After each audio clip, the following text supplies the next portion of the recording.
বেশ কয়েক বছর ধরে দেখা যাচ্ছে হিন্দুদের সবচেয়ে বড় উৎসব এবং শিরকের সবচেয়ে বড় আয়োজন আল্লাহর জমিনে, এটা যখনই হতে যায় তার আগে এবং এটা চলাকালীন সময়ে মিডিয়াতে এক শ্রেণীর লোকেরা এই স্লোগানটা খুব বেশি বেশি আওড়াতে থাকে, ধর্ম যার যার, উৎসব সবার। বড় আশ্চর্য লাগে, বিষয়টা যখন ধর্মীয় তাহলে এটার ব্যাখ্যা দিবে তো ধর্মীয় ব্যক্তিবর্গরা, কিন্তু ধর্মীয় বিষয়ে ব্যাখ্যা দিতে আসছেন রাজনীতিকরা, ধর্মীয় বিষয়ে ব্যাখ্যা দিতে আসছেন বুদ্ধিজীবীরা, যাদের ধর্ম সম্পর্কে কোনো ধারণাই নাই। এটা হলো সবচেয়ে বড় আশ্চর্যের বিষয়। একজন মুসলিমের জন্য হিন্দুদের দুর্গাপূজাতে কোনোভাবে অংশগ্রহণ করা জায়েজ কিনা, অনুমোদিত কিনা, এই বিষয়টি তো সিদ্ধান্ত দিবে ধর্ম বিশেষজ্ঞগণ, ওলামা একরাম, কারণ বিষয়টা ধর্মীয়। অতএব এটা হলো একটা আশ্চর্যের বিষয়।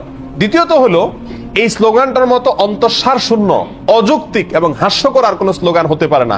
এই স্লোগান যদি যৌক্তিক হতো, এটার যদি অন্তঃসার থাকতো, তাহলে তো এই স্লোগান মুসলমানদের ঈদের সময়, উৎসবের সময়ও আসতো।